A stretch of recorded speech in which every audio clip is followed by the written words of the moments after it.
Working harder is keeping you stuck. Not because hard work is bad, not because effort does not matter, but because the specific kind of hard work that most Americans have been trained to do, trading more hours for slightly more dollars inside the same system, the same employer, the same compensation structure, has a ceiling built directly into its foundation. And that ceiling is not there by accident. This is the conversation that never gets included in the success advice you have absorbed your entire life. Work harder, get the promotion, take the extra project, ask for the raise, stay later than everyone else. The implicit promise has always been that if you put in enough time, enough effort, enough sacrifice, the financial reward will eventually match the input.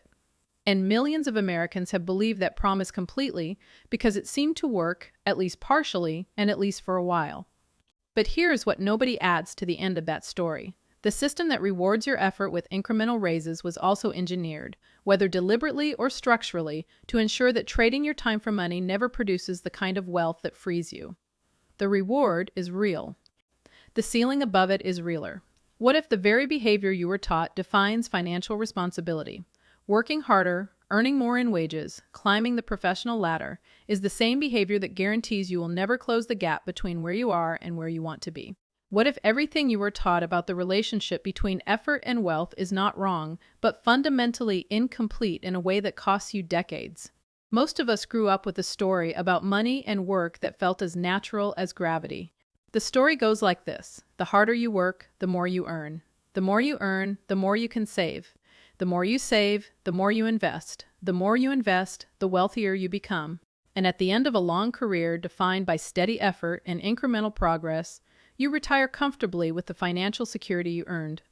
This is the American work ethic narrative, and it is one of the most deeply embedded belief systems in the country. It shows up in our culture, in the way we raise our children, in the way we evaluate each other professionally, and in the way we measure our own self-worth. And to be fair, this story contains real truth. Hard work does produce real outcomes. Effort is not irrelevant to financial progress. There are millions of Americans who genuinely improved their financial position through disciplined, consistent professional effort, and to dismiss that would be dishonest. The story earned its place in the cultural consciousness because it delivered results for enough people, especially in the economic conditions of the mid-20th century, when wages were growing in real terms, job security was higher, and the distance between a working-class income and a genuinely comfortable retirement was shorter than it is today. But there is a version of this belief that has been amplified, reinforced, and strategically promoted far beyond what the evidence supports. And it is the version that says, if you are not financially where you want to be, the answer is always to work harder, to take on more, to earn more in wages, to add more credentials, to be more productive inside the same compensated labor structure. This version of the story does not just fail to produce wealth for most people who follow it. It actively consumes the time, energy, and attention that would otherwise go toward the financial behaviors that actually produce lasting wealth. And the people who benefit from that consumption have every incentive to keep the story going. So if working harder reliably produced wealth, you would expect to see a clear and consistent correlation between work hours and net worth among American households. And here is where the story starts to crack. Research on income and wealth mobility in the United States tells a very different story than the one most Americans were raised on. Work by economist Raj Chetty and his colleagues at Opportunity Insights at Harvard examined decades of tax records to understand intergenerational economic mobility in the United States, and the findings are striking.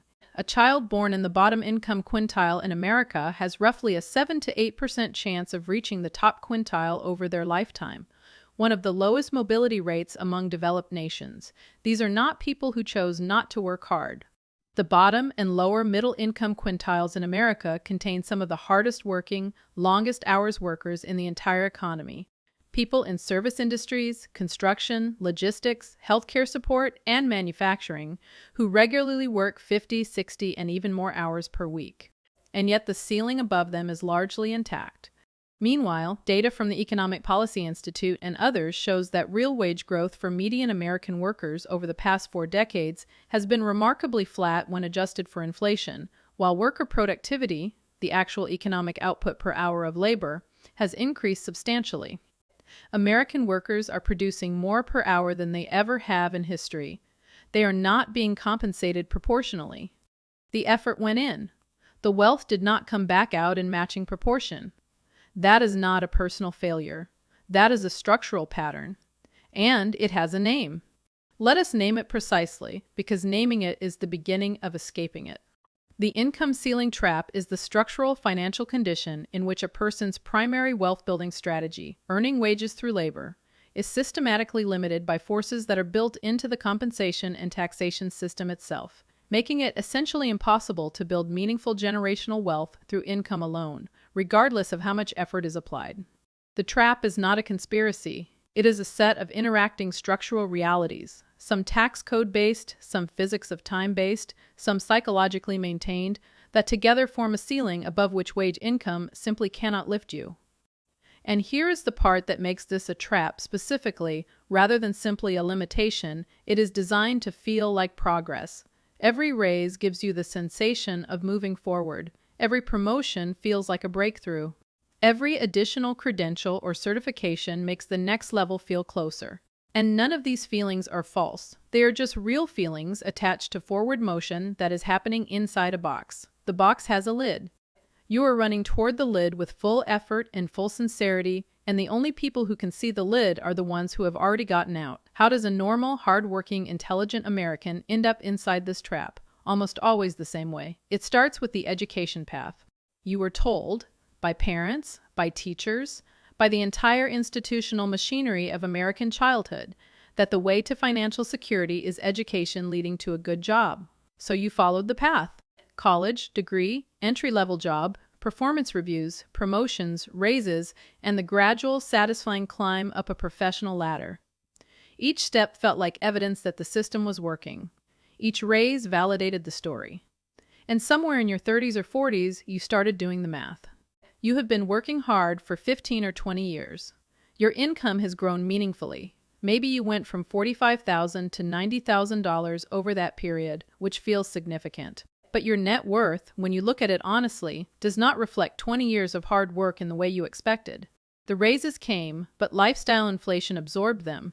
The promotions arrived, but so did bigger mortgages and more expensive cars and kids, inactivities, and all the costs of the life that a respectable professional income is supposed to support.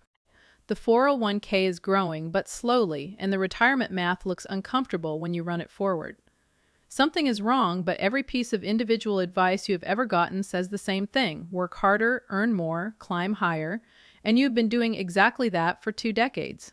The reason the math does not add up is the mechanism of the trap itself, and it operates through 4 distinct channels simultaneously. The first channel is the physics of time. You have 24 hours in a day, and your body has hard limits on productive work. Research on cognitive performance and physical endurance consistently shows that working beyond 50 hours per week produces rapidly diminishing returns in output quality, and beyond 60 hours, productivity per additional hour is near zero or actually negative. The time for money model of income, where every dollar of additional earnings requires an additional unit of your time, has an absolute ceiling that no amount of effort can break through. The wealthiest people in America are not working 10 times harder than you. Some of them are working less. What they have done is decouple their income from their time so that wealth generates more wealth without requiring their direct labor for every dollar earned. Wage income cannot do this. It is structurally incapable of it because the minute you stop working, the income stops too. The second channel is the taxation structure of earned income in the United States. This is where the trap becomes specifically designed rather than accidentally limiting. Wages and salaries, what most working Americans call their income, are taxed as ordinary income. In 2025, federal ordinary income tax rates range from 10% on the lowest bracket to 37% at the highest, with the most common middle-class rates falling between 22 and 24%. Social Security and Medicare taxes add another 7.5% for most employees. State income taxes in many states add another 5 to 10% on top of that. When you add it up, a middle-income American working family can easily lose 30 to 40 cents of every additional dollar earned above a certain threshold. Now compare that to how investment income is taxed. Long-term capital gains, profits on investments held for more than 1 year, are taxed at rates of 0, 15, or 20% at the federal level, with no Social Security or Medicare tax attached at all. This means a dollar earned by working is taxed at roughly twice the rate of a dollar earned by owning. The tax code is not neutral about how you earn your income. It is structurally designed to reward ownership and penalize labor. Working harder generates more ordinary income. More ordinary income is taxed at the highest rates available. The harder you work within the wage system, the more efficiently the tax structure extracts your gains. This is not a political statement, it is arithmetic. The Internal Revenue Service, or IRS, code treats wage workers and asset owners differently, explicitly and by design. The third channel is lifestyle inflation, which functions as the trap's self-sealing mechanism. Every raise you earn within the wage system comes accompanied by a social and psychological pressure to consume at a level consistent with that new income. This pressure comes from your peer group, your sense of professional identity, and the marketing machinery of consumer culture that immediately identifies your new income level and presents you with the lifestyle that belongs to it.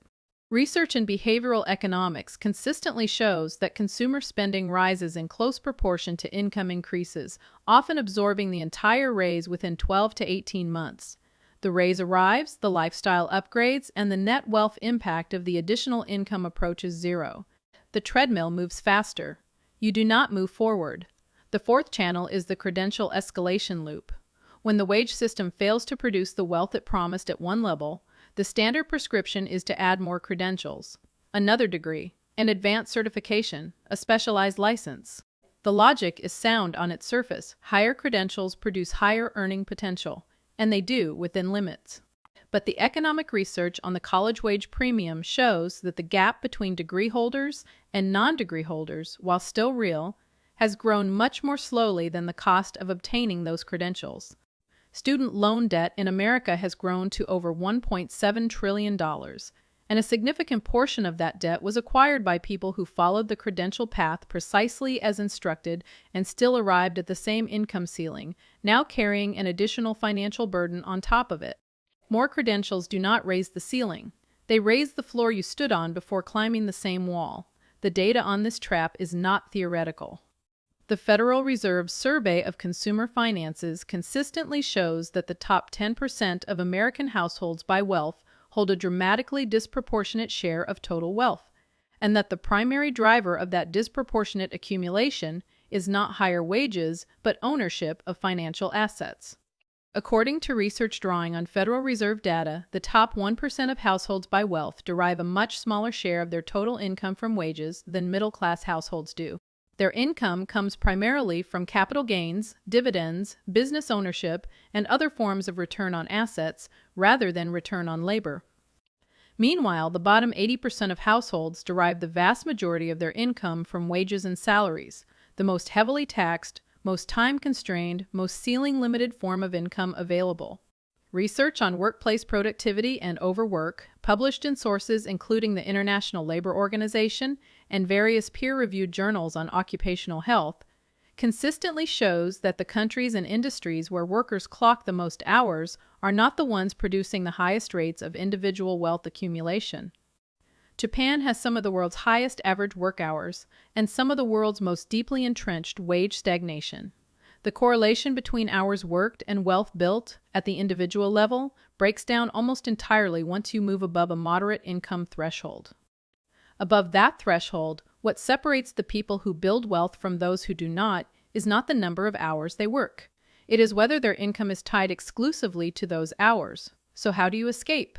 The framework is specific, and it has to begin with a single cognitive shift before any tactical step will stick. You have to stop treating higher wages as your primary wealth-building strategy.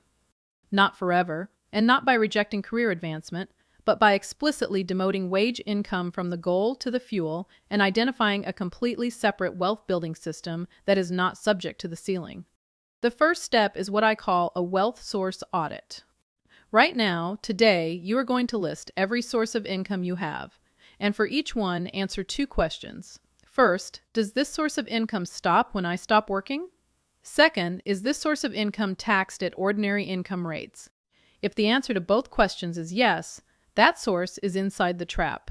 It is earning income for you, and you should not stop pursuing it. But it cannot be your primary wealth-building vehicle. Most people who do this audit discover that 100% of their income is inside the trap. That recognition alone is more valuable than any raise. The second step is to begin building at least one income stream that does not stop when you stop working. This is the principle of passive or semi-passive income, and it is not a get-rich-quick scheme. It is a documented feature of how wealthy Americans actually build wealth. For most people at middle income levels, the most accessible starting point is broad market index fund investing. When you own shares in a diversified index fund tracking the total U.S. stock market, your capital earns returns, dividends, price appreciation, whether you are working or sleeping. Those returns are taxed at capital gains rates, not ordinary income rates. And they compound whether or not you showed up to work that day. This is not speculative investing. Broad market index fund investing is as close to mathematical certainty about long-term wealth building as the investment world offers, with an average annual return over long historical periods in the range of 7 to 10% before inflation. The third step is to use every tax-advantaged account available to you before investing in taxable accounts.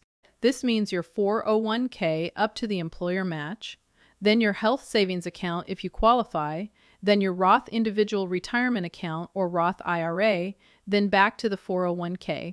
Every dollar that grows inside these accounts is partially or fully shielded from the ordinary income tax structure that is the trap's primary extraction mechanism. You are using the same tax code features that wealthy Americans use, just in the version available to earners at your income level.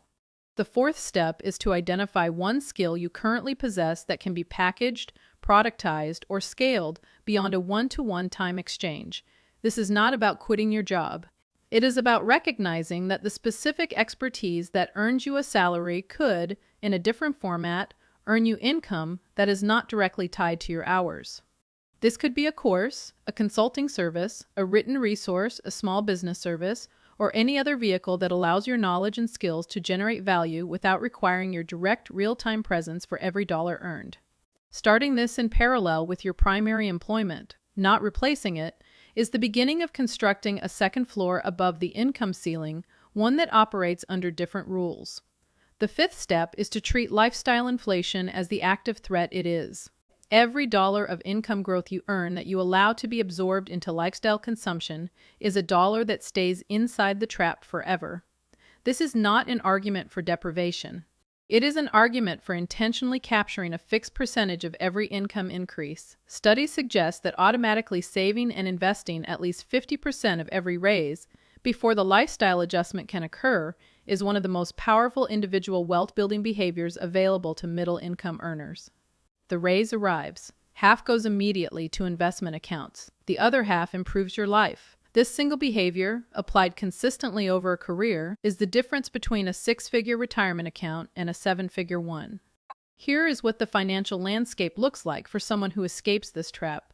Starting from an income of $80,000 to $100,000 over a 10-year period of deliberate structural change. In the first 2 years, the changes are mostly invisible to the outside world, but profoundly different underneath. The income ceiling has not been removed. That would take longer. But a parallel system is now running. Automated investments are building a capital base that earns returns not tied to working hours.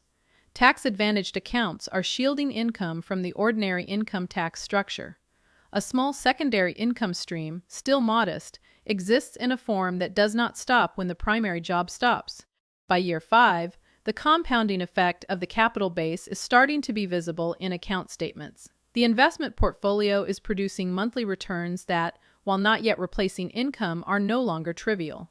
The secondary income stream has grown through reinvestment and refinement. And critically, the psychological relationship with the wage income has shifted. It is now fuel for the wealth-building system rather than the wealth-building system itself. That shift in identity is worth as much as the dollars because it changes every subsequent financial decision. At year 10, the gap between this person and their peer who continued working harder within the same system has become dramatic in net worth terms, despite potentially identical salaries. The peer traded hours for incremental raises for 10 years and spent them.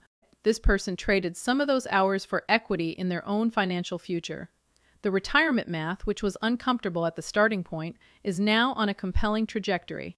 The income ceiling is still there, but it no longer matters because wealth is being built through a system that operates above it. The trap is real. It is structural. It is not a personal failure, and it is not anyone's individual fault for having lived inside it. The story that hard work produces wealth was close enough to true for long enough that it earned complete cultural trust. But the version of that story that was incomplete, the version that said harder work within the same compensated labor system is always the answer, has been quietly costing American households for decades. Here is the single most important first action. Complete the wealth source audit today. List every dollar of income you have. Ask whether it stops when you stop. Ask whether it is taxed at ordinary income rates. See the trap clearly without judgment. Then open the door you now know is there. You have just been shown the ceiling. Most people spend their whole careers pushing against it without ever knowing it exists. You are not one of them anymore.